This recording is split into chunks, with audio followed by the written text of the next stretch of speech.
Analysis, Mr. Data. Sensors are reading gravimetric fluctuations, Captain. Most unusual ones. Unusual in what way? Specify. Nothing I have seen before.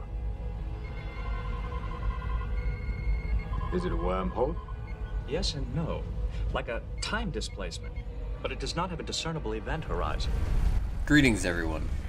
Let's talk Starsector.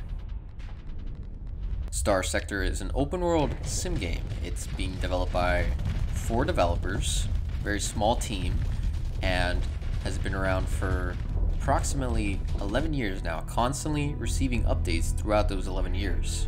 Suffice to say, despite getting into it approximately 4 months prior, it's probably one of the best games of its type. Starsector is very much a game about the political instability in your soon-to-be corner of the galaxy. As a good, humble, and law-abiding citizen, you're the one stuck in the middle of all that. Why? Well, it's because the OSHA equivalent in this universe is doing their due diligence by making sure anybody within a 10 light-year radius has no kneecaps to speak of. That being said, there are many factions within Starsector. All of them can be engaged with in various ways, and all of them are very unique, with their own goals, aspirations, histories, yada yada. The important thing is that if you piss them off, they're all equally capable of snuffing you out. That being said, there are 2 to be avoided. One sends IEDs to your house, and the other, well, we don't talk about the other one. If you, like me, are a kneecap enjoyer, then allow me to impart some tips that will either be to your detriment, or who knows, they might actually be helpful. I'm not sure. First on that list is Hyperzil. Hyperzil is a Tritechon planet, and it's the best place, at least I think so, to acquire certain goods legally. Second on the list is stealth is the name of the game. It isn't, but still, it's a great mechanic to know and use, especially when the threat of death is looming over you. That's how I found out about it. Third on the list is combat. Know your combat. Because combat in this game, it feels good. It plays good. It's like a jigsaw puzzle in the sense that it has all the pieces together and you're staring at a masterpiece. Half the fun is how you can approach combat. You can automate your ships. You can take control of your ships. You could be a customization junkie, or you could be just someone who loves to run around and find all the ships they possibly can, because there's that many ships. Just speaking from a pure vanilla standpoint, there is that many ships. When I say customization, I mean customization in the sense that however you mess with your ship is how it's gonna work in combat. If you make a giant pile of shit, it's gonna play like a giant pile of shit. Let's just say there's a reason why the Monitor is still one of the best ships in the game. Because if you bother to customize that well, you'll get something that'll hold off entire fleets for you. But if you press autofit, and autofit wants to be funky with you, wants to play a prank on you, at that point you won't be just fighting the asteroids in the open world. You'll be fighting that ship.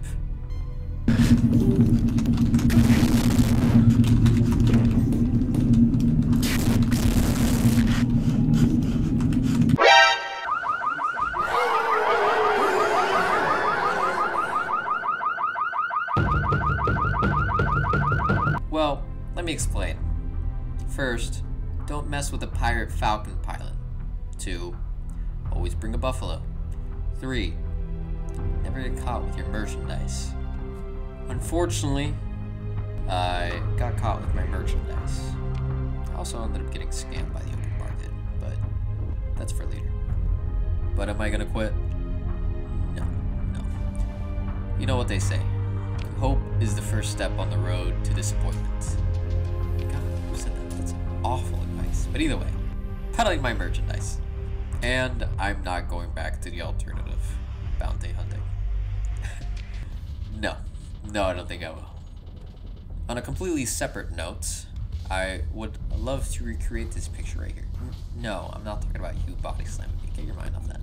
I'm talking about the Paragon and the Atlas, in the sense that every time I've tried to beat the Paragon with an Atlas, I get smacked with the reality that, you know, jury-rigging an Atlas and fitting them with all the guns you can possibly find is a horrible idea, and good engineering will always beat it.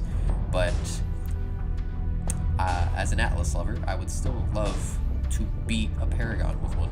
So, if you have any advice, please show me the way. You know you've reached peak Starsector when you're being swarmed like this. It also means by this point you have a colony. I remember when I had a colony. I also had a mining facility, and for some reason, miners in this sector are very set on substance abuse for some reason, to the point where they cause a mass shortage. Fortunately, though, I found creative alpha cores, and I saw an uptick in the general well-being of my colony so far.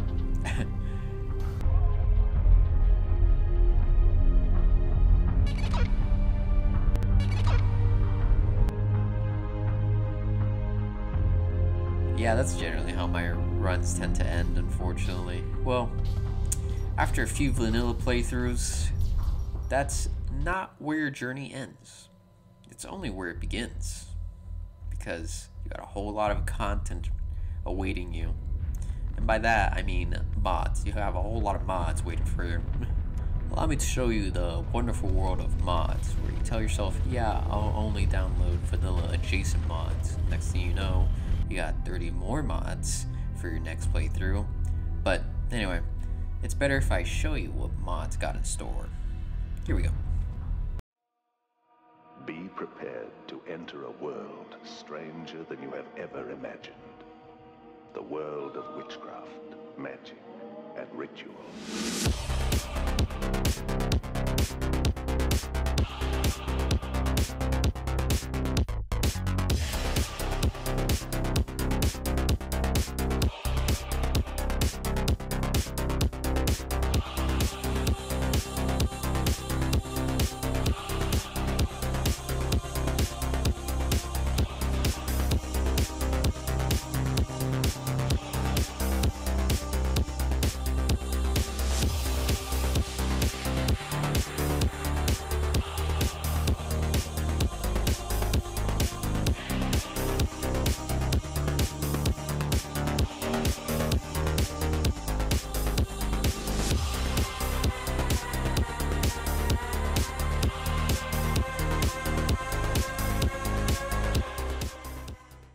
Yeah, diable ships are just built different, you know? Mods, mods, mods. What would gaming be without mods? What would Starsector be without mods? Well, it'd be Starsector still, a fucking amazing game, right? But let's just say they literally quadruple the amount of hours people put into their games. Just from the amount of mods I installed and have yet to install, my hours went from like 60 to 300. And what did I find at the end of that road? What did I see at the end of those 300 hours?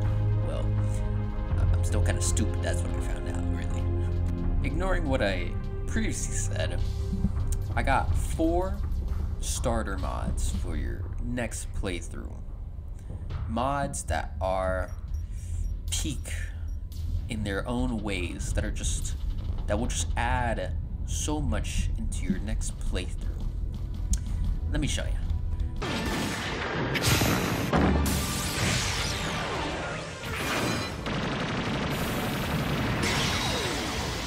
Armatura. Now, I'm a little biased here. I put it number 1 because I love mechs. I love it in every flavor of sci-fi. You can add it in like salt and it tastes amazing until you find out you added too much salt and then you can't eat that. But, you know, that being said, now I'm raving about mechs, right? But another thing it does, it adds in pilotable aircraft like fighters and bombers of any kind, of almost, well, many kind, not every kind. And it's just a great mod to have for your next playthrough. Number 2. Phillip Gas Station Manager. I'm not going to say the entire title, so you're a little bit confused. Suffice to say, I told myself, what can I akin this to, right? I had a few examples, you know, like Tyranids or Flood, and you're probably asking yourself, like, what the fuck are you talking about? I'm trying to say that it has evolved beyond meme. It has quality content to the point where, you know, you look at your fleets and then you got their ships and you realize, oh, it's just fuel carriers with guns. And then you look at their NPCs and you're like, oh, that's a lot of dialogue, a lot of comedy. And then you look at the scenery and dictate and you're like, oh my god, they're not generic and boring anymore. So yeah, suffice to say, also a great mod to have. Archeon Order. It's a total conversion mod. I mean, enough said right there. That should tell you the scope of this mod. Let's add into the fact that it's like one of maybe 3 total conversion mods. I don't know.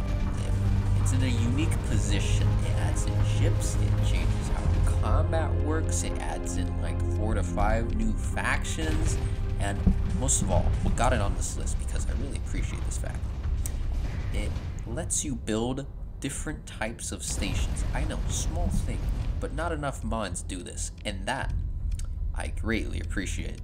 I forgot how to count, so...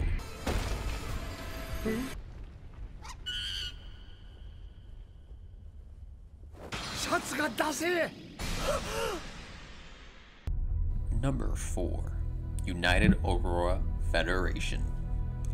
Yeah, we could just leave it there, but it wouldn't do it justice. UAF is a quality mod. In terms of characters and quest lines, it's on par with our second on this list, Gas Station Manager. But we have 2 strong points that sets it apart as number 4 on this list.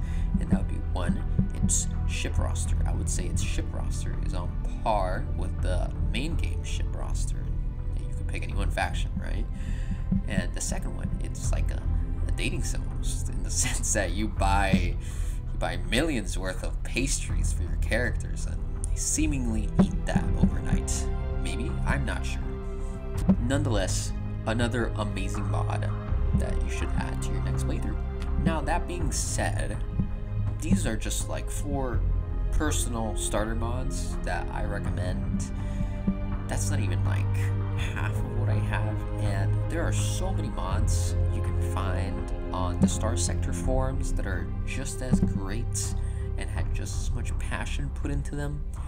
So yes, I recommend all the mods, is what I'm trying to say. Now, if you've made it this far, thank you. I know, it was hard. Well, you over there with your hand raised. Yes, Mr. Zenith. Do you have any last words for everyone here? Well, I was actually going to get to that before you so rudely interrupted me. Yes, actually, here's my generic YouTuber bit. If you've, you know where I'm going with this. If you've liked this video, please like and subscribe. Something I'll say, another thing is, I love the Starsector community because every time I look on Discord or Reddit, there's shenanigans abound, and I love seeing the memes people make. Oh, yes. The other one, with the other hand raised. Well, yes.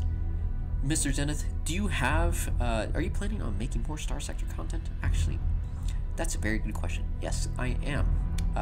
Even with the amount of hours I put into the game, I still haven't run out of content. There's so many mods and things to enjoy that I'll find a reason to make another Starsector video eventually. Now, that being said, if you stuck around, thank you. Also, thank my editor, Zand, and goodbye.